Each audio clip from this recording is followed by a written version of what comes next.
Attention, good morning to all and welcome to all my friends, students in NSC Physics class by Dr. Hamid sir। बच्चों आज का topic हमारा बहुत ही important topic है। आज आप गॉस थ्योरम पढ़ने जा रहे हैं। पूरे 12 फिजिक्स का सबसे फेमस क्वेश्चन है ये गॉसेस थ्योरम।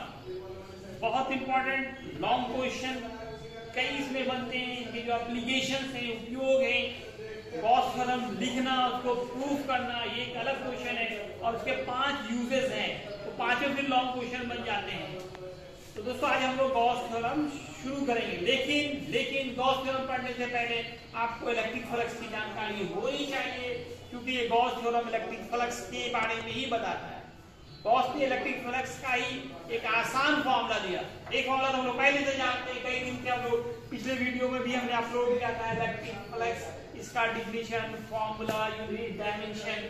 तो इलेक्ट्रिक फ्लक्स आपने पढ़ा था कि एरिया वेक्टर, इसे एस एरिया वेक्टर है, इसे इलेक्ट्रिक फील्ड इंटेंसिटी है। इलेक्ट्रिक फील्ड इंटेंसिटी और एरिया वेक्टर का स्केलर प्रोडक्ट होता है E vector dot A vector या ई एक कॉस थीटा लिखते हैं। इस फॉर्मूले में थोड़ा टेंशन है, ई निकालो, ए निकालो, थीटा निकालो, बहुत कुछ करना पड़ रहा था। इसका डिफिनीशन क्या था इलेक्ट्रिक फ्लक्स का कि कोई सतह हो और उसके लंबवत दिशाओं में जितने इलेक्ट्रिक फील्ड लाइंस पास हो रहे हो, ये सारे इलेक्ट्रिक फील्ड लाइंस हैं, ये एक सरफेस है, इस सरफेस से लंबवत दिशाओं में जितने इलेक्ट्रिक फील्ड लाइंस पास होते हैं वही इस सरफेस का इलेक्ट्रिक फ्लक्स कहलाता है।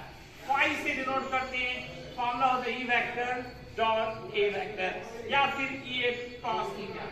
ई को हिंदी में विद्युत तीव्रता कहते हैं, ए से क्षेत्रफल है, थीटा इनके बीच का कोण है।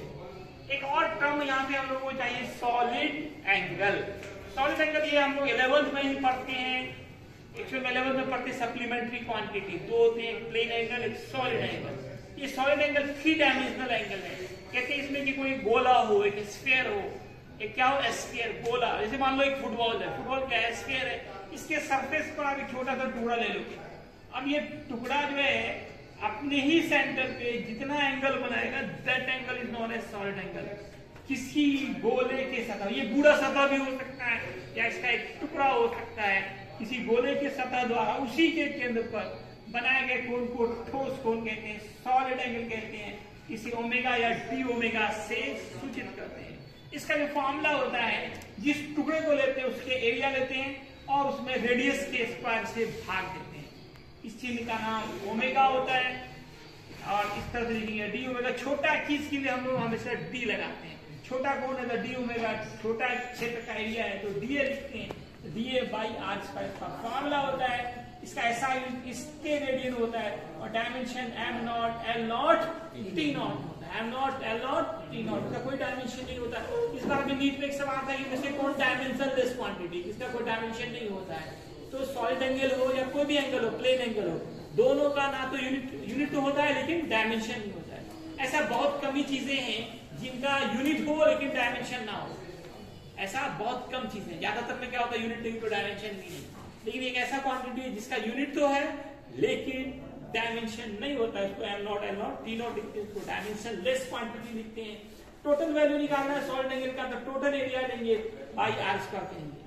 टोटल एरिया कितना होता है 4 पाई आर स्क्वायर, गोले का संपूर्ण पृष्ठीय क्षेत्रफल 4 pi r square by r square, r square cancel, तो 4 pi steradian is the total value of solid angle. Important objective question है कि सॉलिड एंगल का कुल मान कितना होता है, तो 4 पाई होता है। हम लोग जो गॉस थ्योरम पढ़ते हैं लिखते हैं 1/4 पाई एप्सिलॉन नॉट, वो 4 पाई कहां से आया था, ये सॉलिड एंगल वाला है। आप कूलम्ब लॉ पढ़ेंगे मैग्नेटिज्म का, वहां भी म्यू नॉट बाई 4 पाई आएगा, वो 4 पाई जो आ रहा है वो सॉलिड एंगल का ही आ रहा है। अब आइए बच्चों गॉस थ्योरम शुरू करते हैं। गॉस ने क्या किया, एक आसान फॉर्मूला दिया इलेक्ट्रिक फ्लक्स का। इनका कहना था कि अगर सिर्फ चार्ज मालूम हो जाए, कितना चार्ज है, तो हम फ्लक्स निकाल सकते हैं और कुछ नहीं, सिर्फ क्या चाहिए, चार्ज चाहिए। लेकिन कंडीशन था कि वो किसी क्लोज सरफेस के लिए होगा, क्लोज मतलब बंद। एक डिमेरिट इसका यही है, गॉस थ्योरम हर जगह नहीं लगा सकते, ये फॉर्मूला आप हर जगह लगा सकते हो।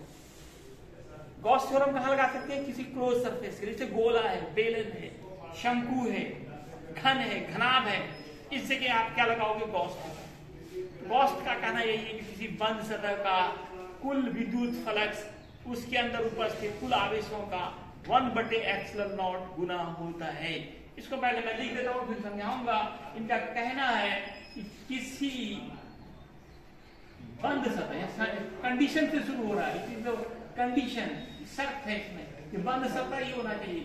किसी बंद सतह का कुल विद्युत फ्लक्स, विद्युत और फ्लक्स तो हिंदी इंग्लिश दोनों में फ्लक्स ही बोलते हैं, उस सतह के अंदर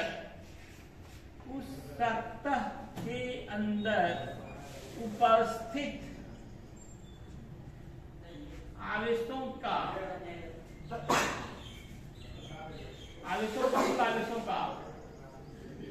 1/ε0 गुना होता है। यही एक बस एक लाइन या 3 लाइन वाले, आपको कॉपी में एक ही लाइन होता है, बड़ा बड़ा लिखा है। किसी बंद सतह का कुल विद्युत फ्लक्स उस सतह के अंदर उपस्थित कुल आवेशों का 1/ε0 गुना होता है। ये इनका कूलम्ब साहब का कहना है। इससे पता चला कि ε0 तो पहले से पता है आपको 8.85 10 to the power -12। अब सिर्फ क्या निकालना है, एक ही काम निकालना, चार्ज। अगर चार्ज मालूम हो जाएगा तो आप इलेक्ट्रिक फ्लक्स निकाल लेंगे। दैट इज कर सकते हो। इसके अनुसार से इलेक्ट्रिक फ्लक्स जो होता है, इलेक्ट्रिक फ्लक्स विद्युत फ्लक्स, ये बराबर हो जाएगा टोटल चार्ज, जितना भी चार्जेस हो बटे ε0, 1/ε0, मतलब इन्हीं के ε0 हो जाएगा 1/ε0। या इसको आप ऐसे भी लिख सकते हो, 1/ε0 ही लिखो और गुना करो total charge, total charge. D में भी यही बोलोगे तो विद्युत फ्लक्स बराबर 1/ε0 गुने कुल आवेश। अगर मान लो कुल आवेश Q है, फ्लक्स को आप पता है कि 5 से नोट करते हैं, तो 5 का फॉर्मूला हो गया Q/ε0। बड़ा इंपॉर्टेंट ऑब्जेक्टिव है ये कि किसी बंद सतह का इलेक्ट्रिक फ्लक्स कितना होता है। 5 बराबर Q/ε0, Q/ε0। What is Q? जहां Q क्या है बच्चों? क्या है? कुल आवेश। बंद सतह के अंदर उपस्थित कुल आवेश, बंद सतह के अंदर उपस्थित कुल आवेश है, कुल आवेश। और ε0 को याद है ना, निर्वात की विद्युतशीलता कहा जाएगा। निर्वात की विद्युतशीलता कूलम्ब लॉ में हम लोगों ने पढ़ा था। इसका मान भी याद रखना है, न्यूमेरिकल बनाना है, वहां पुट करना है 8.85 10 to the power -12। एक ऑब्जेक्टिव आता है, कभी इसका मान पूछता है, कभी यूनिट, कभी डायमेंशन, इसका ε0 का। तो ये मान तो आपने पिछले चैप्टर में कूलम्ब लॉ में ही पढ़ा था, 8.85 10 to the power -12। यूनिट भी दिया हुआ है, coulomb square newton inverse metre inverse 2। तो गॉस थ्योरम को अगर हम लोग इंटीग्रेशन के फॉर्म में लिखें तो कैसे लिखें, है ना? इसका इंटीग्रल फॉर्म क्या होगा गॉस थ्योरम का? इसके लिए हम लोग करेंगे क्या कि कोई छोटा सा टुकड़ा ले लेंगे। मान लो ये ऑब्जेक्ट है, इसका एक छोटा सा टुकड़ा ले लिया, इसका एरिया dA माना। तो अब हम लोग करेंगे E डॉट dA, ये वाला formula, E vector dot dA vector, electric flux छोटे टुकड़े का। और फिर इसको टोटल के लिए इंटीग्रेशन करेंगे। या क्लोज सरफेस है तो 0 लगाएंगे, यहाँ पे सर्कल बनाएंगे। क्लोज सरफेस के इंटीग्रेशन के लिए आप एक इंटीग्रेशन के साइन के बीच में एक सर्कल लगाते हो और बराबर लिख सकते हो Q/ε0। इस द मैथमेटिकल फॉर्म या इंटीग्रल फॉर्म। और इसी को आगे चलकर मैक्सवेल्स का इक्वेशन नाम दिया जाता है, मैक्सवेल्स इक्वेशन नाम दिया जाता है। तो ये इंपॉर्टेंट ऑब्जेक्टिव में पूछा जाएगा। हो सकता है ये ऑप्शन ना हो करके ये ऑप्शन हो, ये ऑप्शन आने का ज्यादा चाहे, दोनों ही पूछा गया चुका है।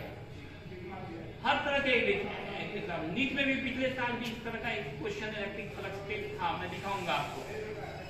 तो इलेक्ट्रिक फ्लक्स का क्या फॉर्मूला हो गया? Q/ε0।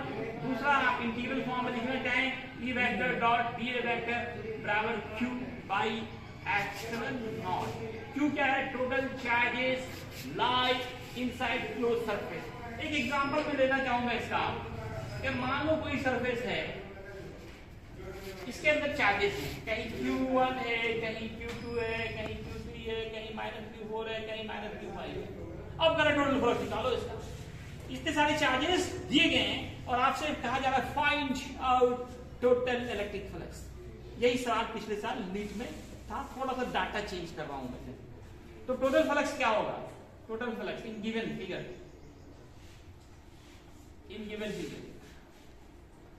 टोटल फ्लक्स क्या होगा? हम सबको जोड़ देंगे, Q1 plus Q2 plus Q3 minus Q4 और माइनस Q5 और थंब में भाग दे देंगे एप्सिलॉन नॉट। टोटल चार्जेस जो है सबको जोड़ देंगे, सीधा जोड़, अलजेब्रिक सम होगा। यहाँ पर कोई वेक्टर का नियम नहीं लगाना है। चार्ज एक अदिश राशि है, फ्लक्स भी अदिश राशि है। अदिश में कोई टेंशन नहीं होता है कि अलग से कोई नियम लगाएंगे।